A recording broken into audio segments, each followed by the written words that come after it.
வணக்கம்.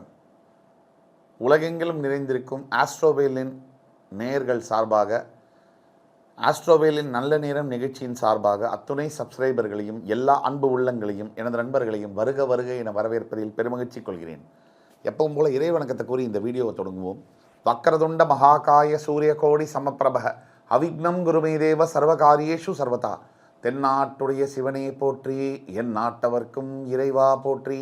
நண்பர்களே, இந்த புத்தம்புது வீடியோவில் உங்களை எல்லோரையும் ஆங்கில புத்தாண்டு தொடங்கக்கூடிய 2024 தொடங்கக்கூடிய இந்த நேரத்தில் உங்கள் அனைவரையும் சந்திப்பதில் மிக்க மகிழ்ச்சி கொள்கிறேன். சமீப காலங்களாக என்னுடைய ப்ரோக்ராம்ஸ் எல்லா டிவி சேனல்ஸ்லேயும் வருது. ஜீ தமிழ் தொலைக்காட்சியில் மட்டுமல்லாமல் ராஜ் தொலைக்காட்சியில் நேரடி தொடர்பாக நேரடி நிகழ்ச்சிகள் மட்டுமல்லாமல் தினப்பலன்களில் கூட என்னுடைய நிகழ்ச்சி ஒளிபரப்பு ஆகப் போகுது. அதையெல்லாம் நீங்கள் கண்டு கழியுங்கள். உபயோகமுள்ள அத்துணை செய்திகளும் அங்கே இருக்கும். அதே மாதிரி பல தொலைக்காட்சிகளில் உங்களை நேரலை செய்திகள் மூலியமாக சந்திக்க போகிறேன், நேரலை நிகழ்ச்சிகள் மூலியமாக. அது மட்டுமல்லாமல் ஆங்கில புத்தாண்டு தமிழா நிகழ்ச்சியில் கூட பங்கேற்று என்னுடைய உரையை உங்களுக்காக வழங்கியிருக்கிறேன். அது பயனுள்ளதாக இருக்கும் என்று நம்புகிறேன். இன்றைக்கி நம்ம பார்க்க போகிற தலைப்பு ரொம்ப முக்கியமான தலைப்பு. 2024 இயற்கை சீற்றத்தால் சீரழியுமா சென்னை? இது முக்கிய கேள்வி. சமீப காலத்தில் இந்த டிசம்பர் மாதத்தில் முதல் வாரம் வந்த புயல் காரணமாக சென்னையில் எத்தனை வெள்ளம் வந்ததுன்னு எல்லாருக்குமே தெரியும். எத்தனை அளவுக்கு மக்கள் பாதிக்கப்பட்டாங்க. இதுவரை இல்லாத அளவிற்கு, காலாத அளவிற்கு தண்ணீர் எல்லோர் வீடுகளிலும் புகுந்தது. நிறைய பேர் தன்னுடைய உடைமைகளை இழந்து, சர்டிஃபிகேட்ஸை இழந்து, பல முக்கியமான வாழ்க்கையே தொலைச்சவங்கள்லாம் கூட சைலண்ட்டாக நடந்திருக்குது. ரொம்ப சத்தம் இல்லாமல் நடந்திருக்கு, யுத்தம் இல்லாமல் நடந்திருக்கு. அப்படிப்பட்ட இயற்கை சீற்றங்கள், அதனால் என்ன பாதிப்புகள் வரும் அப்படிங்கிறது முன்கூட்டியே கொஞ்சம் தெரிஞ்சு முடியும். அப்படின்னா பல இன்னல்களை முடிஞ்ச வரைக்கும் தவிர்க்க முடியும். அந்த ஒரு முயற்சியின் காரணமாக இந்த வீடியோவை நம்ம சமர்ப்பிக்கிறோம். அதாவது 2024 இயற்கை சீற்றத்தால் சீரழியுமா சென்னை? 2024 கண்டிப்பாக பல இயற்கை சீற்றங்கள் வருவதற்கான வாய்ப்புகள் உண்டு. இன்றைக்கி இருக்கக்கூடிய கிரக சூழ்நிலைகள் அண்டு வரக்கூடிய ஆங்கில புத்தாண்டில் முக்கியமாக 2 விஷயம் நடக்கும். ஒன்று குரு பயிற்சியானது, மற்றொன்று சனி பகவானுடைய வக்ர கதி பெற்று நிவர்த்தியாவது. இந்த சனி பகவான் தற்பொழுது கும்பராசியில் பிரவேசித்திருக்கிறார். அவர் ஜூன் முதல் நவம்பர் மாதம் வரை வக்ரகதி பெற்று, நவம்பர் மாதம் மறுபடி நேர்கதி பெற்று அதே கும்பராசியிலே இருப்பார். அதே மாதிரி குரு பயிற்சி என்பது ஏப்ரல் 30 என்று நிகழவிருக்கிறது, மே 1 அந்த மாதிரி நிகழவிருக்கிறது. அந்த குரு பயிற்சியானது இந்த 2 முக்கிய நிகழ்வுகளை கணக்கில் எடுத்துக்கணும். இதை தவிர மற்ற கிரகங்களுடைய ஓட்டங்கள் இந்த கிரகங்களோடு எப்படி சேருது? மீனராசியில் இருக்கக்கூடிய ராகு, கன்னிராசியில் இருக்கக்கூடிய கேது, இது 2ம். குரு பகவான் மேஷத்திலிருந்து ரிஷபத்திற்கு பெயரப்போகிறார். மீனராசியில் ராகு, கன்னிராசியில் கேது மற்றும் சனி பகவான் கும்பத்தில் இருக்கிறார். 4 கிரகங்கள் ஸ்திரமான இடத்துல இருக்குது. மிச்சம் உள்ள 5 கிரகங்கள் சுற்றி கொண்டே இருக்கும். அது குஜாதிபர்கள்னு நம்ம சொல்கிறோம். பல கிரகங்கள் சுற்றி கொண்டே இருக்கக்கூடிய கிரகங்கள். சில கிரகங்கள் நிரந்தரமாக இருக்கக்கூடிய கிரகங்கள். சனி பகவான் போன்று, குரு பகவான் போன்று ஒரு ஆண்டுக்கு மேலே இருக்கக்கூடிய கிரகங்கள் சனி பகவான் ஒரே ராசியில் இருப்பார். அப்போது இயற்கை சீற்றத்தால் என்னென்ன சீற்றங்கள் சென்னைக்கு வரக்கூடிய வாய்ப்புகள் இருக்குது? சென்னை வாசிகள் கடந்த சில ஆண்டுகளாகவே நிறைய இயற்கை சீற்றத்தால் பாதிக்கப்பட்டிருக்காங்க. ஆனால் இது ஒன்றும் புதுசு இல்லை. நீங்கள் வரலாறை புரட்டி பார்த்தீங்கன்னா பல நிகழ்வுகள் இந்த மாதிரி இயற்கை சீற்றத்தால் சென்னையில் அழிவுகள் வந்திருக்கு, பெருமளவில் வந்திருக்கு. ஆனாலும் இவ்வளவு டெக்னாலஜி, இவ்வளவு தொழில்நுட்பங்கள் வளர்ந்த இந்த நேரத்தில் இயற்கை சீற்றங்களை தவிர்க்கக்கூடிய வாய்ப்புகள் இருந்தும் சில பல காரணங்களுக்காக நம்மளால் செய்ய முடியாமல் போகிறதுங்கிறது மிகவும் துரதிருஷ்டவசமானது. ஆனாலும் 2024 ஆண்டு கிட்டத்தட்ட நவம்பர் முதல் டிசம்பர் வரை மிகப்பெரிய இயற்கை சீற்றமான வெள்ளம், மழை மற்றும் காற்று சம்பந்தமான இயற்கை சீற்றங்கள் இதுவரை இல்லாத அளவிற்கு காற்று, அதிக பலத்துடன் வீசக்கூடிய காற்று நடக்கக்கூடிய வாய்ப்புகள் சென்னையில் வரக்கூடிய வாய்ப்புகள் இருக்குது. இதுக்கு முன்னாடி இருந்த வெள்ளங்கள் இதுக்கு எல்லாத்தையும் தோற்கடிக்கிற அளவுக்கு இந்த ஆண்டு 2024 மிகப்பெரிய அளவில் வெள்ளம் வரக்கூடிய வாய்ப்புகள். முக்கியமாக தென் மாவட்டங்களில், நாகர்கோவில், திருநெல்வேலி போன்ற மாவட்டங்களில் அதிகமான இயற்கை சீற்றங்கள், அதிகமான பாதிப்புகள் வரக்கூடிய வாய்ப்புகள் அதிகமாக இருக்குது. எப்போவுமே இயற்கை சீற்றத்துக்கு காரணம் என்ன? அதாவது நீர், அதை குறிக்கக்கூடிய இயற்கை சீற்றத்தை குறிக்கக்கூடிய பஞ்சபூதங்களில் நீர், மழை நீரை குறிக்கக்கூடியது சந்திர பகவான்.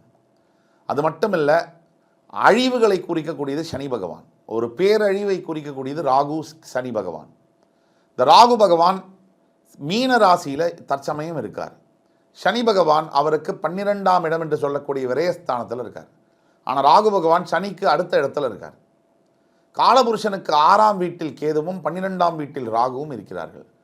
இது பெருமளவு இந்திய துணைக்கண்டத்தில் பார்த்தீங்கன்னாக்க நிறைய பேர் இங்கிருந்து குடிபெயர்ந்து வெளிநாடுகளுக்கு சென்று படிப்பு, கல்வி, திருமணம், வேலை வாய்ப்பு போன்ற நிகழ்ச்சிகளில் பல துறைகளில் சிறந்து விளங்குவதற்கான வாய்ப்பும் 2024ஆம் ஆண்டு உண்டு. அப்படி இருந்தாலும் கூட கும்பராசியில் சனி பிரவேசிக்கும் போதும் 12ஆம் வீடு என்று சொல்லக்கூடிய மீனராசியில் ராகு பிரவேசிக்கும் போது, ராகு அப்படின்னு சொன்னாவே இங்கிலீஷில் மேனிப்புலேட்டிவ் அண்ட் மேனிஃபெஸ்டேட்டிவ் நேச்சர் உள்ள ஒரு பிளானட், எதையுமே பூதாகாரப்படுத்தக்கூடிய ஒரு கிரகம்னு சொல்லுவோம். அப்போ ராகு வந்து மீனராசி வந்து மீனை குறிக்கக்கூடியது. மீன் தண்ணியில் இருக்கும். ராகு மீனராசியில் பிரவேசிக்கும் போது கண்டிப்பாக இயற்கை சீற்றத்தை உருவாக்குவார். அவர் மிதுன ராசியில் திருவாதிரை நட்சத்திரத்தில் இருக்கும்போது நோய், அதாவது புதிதாக நுண்ணுயிர் கிருமி சம்பந்தப்பட்ட நோய்களை உருவாக்குவார். அதே மாதிரி மீனராசியில் இருக்கும்போது மிகப்பெரிய அளவில் இயற்கை சீற்றங்களை அவர் உருவாக்கக்கூடிய வாய்ப்புகள் அதிகமாக உண்டு. அந்த அளவில் வரக்கூடிய ஆண்டு, அதாவது 2024ஆம் ஆண்டு, இந்த ஆண்டு ஆங்கில புத்தாண்டு, இந்த ஆங்கில ஆண்டில் நவம்பர் முதல் டிசம்பர் மாதம் வரை அந்த கிரக சூழ்நிலைகள்லாம் நீங்கள் பார்த்தீங்கன்னா, ராகு இருக்கிற இடத்துலேருந்து 3ஆம் இடத்தில் குரு பகவான் இருக்கிறார். ஆனால் ரிஷபத்தில் குரு வராரு, அதாவது காலபுருஷனுக்கு 2ஆம் வீடு. வரக்கூடிய ஆண்டு இயற்கை சீற்றங்கள் மிக அதிக அளவில் வந்தே தீரும். அதை மக்கள் தான், நம்ம தான் வந்து நம்மளை காப்பாற்றிக்கணும். ப்ரோஆக்டிவாக முன்கூட்டியே வருமுன் காப்போம் அப்படிங்கிற அளவில் கொஞ்சம் ஜாக்கிரதையாக இருக்கணும். ஆனால் 6ஆம் இடத்தில் இருக்கக்கூடிய கேதுவினால் பெருமளவில் இந்த இயற்கை சீற்றம் முடிந்த பிறகு அதனால் வியாதிகள் வரக்கூடிய வாய்ப்புகளும் அதிகம் இருக்குது. ஆக மக்கள் வந்து ஜாக்கிரதையாக இருக்கணும். இந்த நவம்பர் டிசம்பர் மாதங்கள் 2024ஆம் ஆண்டு ரொம்ப ஜாக்கிரதையாக இருக்கணும். அதே மாதிரி குரு பகவான் தன்னுடைய வீடு தனுசு ராசிக்கு 6ஆம் இடத்தில் மறையப் போகிறார் ஏப்ரலுக்கு அப்புறமா. ஏப்ரலுக்கு அப்புறம் அவர் தன்னுடைய வீட்டுக்கே 6ஆம் இடமான குரு ரிஷபராசியில் வந்து மறையும் போது நிறைய பேருக்கு கடன், பொருளாதார சிக்கல்கள் உருவாகவும் வாய்ப்பு இருக்குது. ஆனால் இயற்கை சீற்றங்களால் வரக்கூடிய பொருளாதார சிக்கல்கள் அதிகமாக இருக்கும். இயற்கை சீற்றங்களால் வரக்கூடிய வியாதி வகைகள் அதிகமாக இருக்கக்கூடிய வாய்ப்புகள் இருக்குது. நல்ல வகையில் எடுத்தோம்னா 2024ஆம் ஆண்டு பல தொழில் முன்னேற்றங்கள், பொருளாதார முன்னேற்றங்கள். ஆனால் ஒரு நல்ல விஷயம் என்னென்னா, 2023ஆம் வருஷம் வந்த புயலில் இருந்த பாதிப்பை விட இந்த 2024ஆம் ஆண்டு வரக்கூடிய பாதிப்பு வந்து கம்மியாக தான் இருக்கும். சீற்றங்கள், இயற்கை பேரழிவுகள் அதிகமாக இருந்தாலும் அதனால் வரக்கூடிய பாதிப்புகள் கம்மியாக இருக்கக்கூடிய அளவில் இந்த 2024ஆம் ஆண்டு வருகிறது. பொதுமக்களை பொறுத்த வரைக்கும் நான் சொன்ன கிரக சூழ்நிலையெல்லாம் மனசில் வச்சுக்கிட்டு பொதுமக்களை பொறுத்த வரைக்கும் கூடிய மட்டும் இந்த நவம்பர் மாதத்தை நெருங்கும் போது நீங்கள் உஷாராக இருக்கணும். முக்கியமான சர்டிஃபிகேட்ஸு, டாக்குமெண்ட்ஸு, உங்களுடைய முக்கியமான விஷயங்களை பாதுகாப்பான இடங்களில் நீங்கள் வைக்கிறதுக்கு முன்னாடியே தயார்படுத்திடணும். அதை பத்திரப்படுத்திடணும். பின்னாடி வருத்தப்பட்டு பிரயோஜனம் இல்லை. ஆக என்னடா ஒரு அளவில் நெகட்டிவாக இயற்கை சீற்றங்கள் இருந்தாலும் கூட ரியல் எஸ்டேட் துறை, கட்டிடத்துறை, மருத்துவத்துறை, காவல்துறை, ஐடி துறை, இந்த மாதிரி துறைகள் மிகப்பெரிய அளவில் முன்னேற்றங்களை காணும். முக்கியமாக விவசாயத்துறை இருக்கக்கூடிய அதிகமான விவசாயிகளுக்கு மிக சிறந்த ஆண்டாக 2024ஆம் ஆண்டு இருக்கும். அரசியல் துறையில் இருக்கக்கூடிய நபர்களுக்கு ஒரு மிகப்பெரிய மாற்றம் என்பது நிகழும். தமிழ்நாடு அளவில் அரசியலில் ஒரு மிகப்பெரிய புதிய தலைவரை சந்திக்க நேரிடும். அது மட்டுமல்ல, ஏதோ ஒரு இருக்கக்கூடிய தற்சமயம் இருக்கக்கூடிய ஒரு கட்சியில் இருக்கக்கூடிய ஒரு தலைவர் மிகப்பெரிய அளவில் புகழ் பெறுவார். அவருடைய புகழும் அவருடைய ரீச் என்பது இன்னும் பல மடங்கு உயரும். இதெல்லாம் 2024ஆம் ஆண்டு நடக்கும். ஆக என் அன்பு ரசிக பெருமக்களே, 2024ஆம் ஆண்டு இயற்கை சீற்றம் வரும் அப்படிங்கிற காரணத்தினால இயற்கை சீற்றம் இதுவரை இல்லாத அளவுக்கு வரும் அப்படின்னாலும் பாதிப்புகள் கம்மியாக இருக்கும். சில நடவடிக்கைகள், அரசின் நடவடிக்கைகள் மூலியமாக பாதிப்புகள் கம்மியாக இருந்தாலும் கூட வருமுன் காப்போம், prevention is better then cure அப்படிங்கிற அடிப்படையில் நீங்கள் ஜாக்கிரதையாக இருக்கணும். உங்களை நீங்கள் காத்துக்கொள்ள வேண்டும். நம்மை நாம் தான் முதலில் காத்துக்கொள்ள வேண்டும் என்ற அடிப்படையிலே இந்த வீடியோவை கண்டுகளித்த அத்தனை பேருக்கும் என்னுடைய மனமார்ந்த நன்றிகள். அது மட்டும் இல்லாமல் இந்த வீடியோ பிடிச்சிருந்துன்னு சொன்னால் ஃப்ரெண்ட்ஸ், ஃபேமிலிஸ் அண்ட் ரிலேட்டிவ்ஸ்க்கு ஃபார்வர்ட் பண்ணுங்கள். லைக் பண்ணி கமெண்ட் பண்ணி தயவுசெய்து சப்ஸ்கிரைப் பண்ணுங்கள். அடுத்து வரும் காணொலியில் மறுபடியும் உங்களை எல்லோரையும் சந்திக்கும் வரை உங்களிடமிருந்து விடைபெறுவது உங்கள் சுபாஷ் பாலகிருஷ்ணன். வணக்கம், நன்றி, வாழ்க வளமுடன்.